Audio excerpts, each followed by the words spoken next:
जैसे भारत में भारत रत्न मिलता है, वैसे ही पाकिस्तान का सर्वोच्चतम पुरस्कार होता है निशाने पाकिस्तान। आजादी के बाद से आज तक पूरी हिस्ट्री में सिर्फ एक बार ऐसा हुआ है कि ये पुरस्कार किसी इंडियन को भी मिला है। बात है 1970s की, जब पाकिस्तान न्यूक्लियर वेपन बनाना चाहता था और इसकी शुरुआत उसने पाकिस्तान की जगह कऊता में शुरू भी कर दी। इस बात की खबर जब इंडिया की सीक्रेट एजेंसी रॉ को हुई तो उसने अपना एक बहुत स्ट्रॉन्ग नेटवर्क पाकिस्तान में फैलाया। लेकिन ये बात कितनी सच है, इस बात को जानने के लिए हमारे एजेंट्स ने एक दिमाग लगाया। दरअसल हुआ यूँ कि जो साइंटिस्ट पाकिस्तान की न्यूक्लियर फैसिलिटी में काम करते थे, वो साइंटिस्ट जब वहाँ के एरिया की शॉप में अपने बाल कटवाने जाते थे तो हमारे रॉ एजेंट्स उनके बाल के सैंपल्स वहाँ के डस्टबिन से निकालकर इंडिया स्मगल कर देते। फिर उन सैंपल्स को इंडिया के भाभा एटॉमिक रिसर्च सेंटर यानी कि BRC में जब चेक किया गया तो हमारे साइंटिस्टों ने उनमें बहुत ज्यादा मात्रा में यूरेनियम के ट्रेसेस पाए और यहाँ से ये बात क्लियर हो गई कि पाकिस्तान सच में न्यूक्लियर वेपन बनाने की तैयारी कर रहा है। जैसे ये बात रॉ एजेंसी को कंफर्म हुई, उन्होंने उस समय के मौजूदा प्रधानमंत्री मोरारजी देसाई को ये बात जाकर बताई। लेकिन देसाई जी ने इस बात को ये कहकर टाल दिया कि हमें पाकिस्तान के इंटरनल अफेयर्स में नहीं पढ़ना चाहिए। इसके बाद रॉ ने अपने लिंक्स लगाए और पाकिस्तान में एक जासूस जोड़ा जो वहाँ का ब्लूप्रिंट हमें दे दे और सरप्राइजिंगली बात बन भी गई मात्र 1 लाख रुपए में। लेकिन हमारे पीएम ने उस चीज को भी मना कर दिया और मना सिर्फ इसलिए कर दिया क्योंकि मोरारजी देसाई को रॉ एक पॉलिटिकल टूल लगता था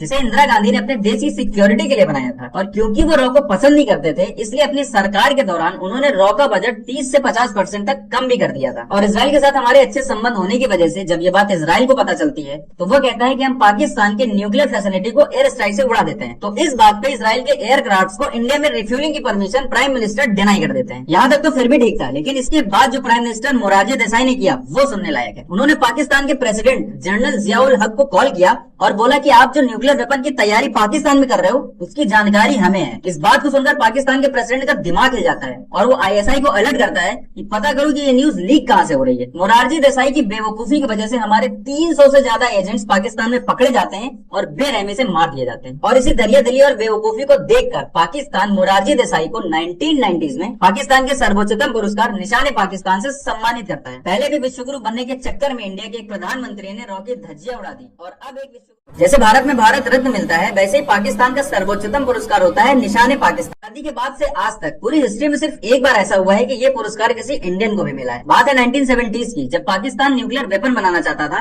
और इसकी शुरुआत उसने पाकिस्तान की जगह कऊता में शुरू भी कर दी। इस बात की खबर जब इंडिया की सीक्रेट एजेंसी रॉ को हुई तो उसने अपना एक बहुत स्ट्रॉन्ग नेटवर्क पाकिस्तान में फैलाया। लेकिन ये बात कितनी सच है, इस बात को जानने के लिए हमारे एजेंट्स ने एक दिमाग लगाया। दरअसल हुआ यूँ कि जो साइंटिस्ट पाकिस्तान की न्यूक्लियर फैसिलिटी में काम करते थे, वो साइंटिस्ट जब वहाँ के एरिया की शॉप में अपने बाल कटवाने जाते थे तो हमारे रॉ एजेंट्स उनके बाल के सैंपल्स वहाँ के डस्टबिन से निकालकर इंडिया स्मगल कर देते। फिर उन सैंपल्स को इंडिया के भाभा एटॉमिक रिसर्च सेंटर यानी कि BRC में जब चेक किया गया तो हमारे साइंटिस्टों ने उनमें बहुत ज्यादा मात्रा में यूरेनियम के ट्रेसेस पाए और यहाँ से ये बात क्लियर हो गई कि पाकिस्तान सच में न्यूक्लियर वेपन बनाने की तैयारी कर रहा है।